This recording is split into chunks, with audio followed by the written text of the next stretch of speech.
Welcome back to another quick guide. Today I'll teach you how to open OneNote file in Android. And it's literally an easy process. Make sure to watch until the end of the video to know how it's done. To open OneNote file on your Android device, you'll need to use the OneNote app. Here's how to do it. Firstly, if you haven't already downloaded and installed the Microsoft OneNote app from the Google Play Store on your Android device, then use the search bar on search results. Tap on the Microsoft OneNote. If it's not installed, tap on install. If it is, then tap on open. Sign in with your Microsoft account. Use the same account that you use on your other devices where you have your OneNote files.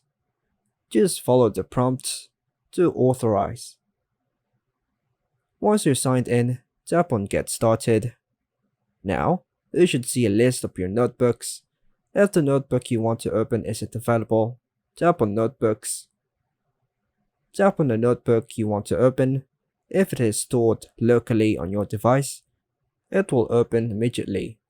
If it's stored in the cloud, for example OneDrive, it may take a moment to sync before opening. Once the notebook is open, you can navigate through its pages by tapping on the page titles. You can also view and edit your notes just like you would on your PC. Tap on the page to view its contents and tap on the text to edit it. Any changes you make will be synced to the cloud if you're connected to the internet. Make sure to sync your changes before closing the app to ensure they saved. By following these steps, you can easily open and access your OneNote files on your Android device using the OneNote app. And that's all for now, folks.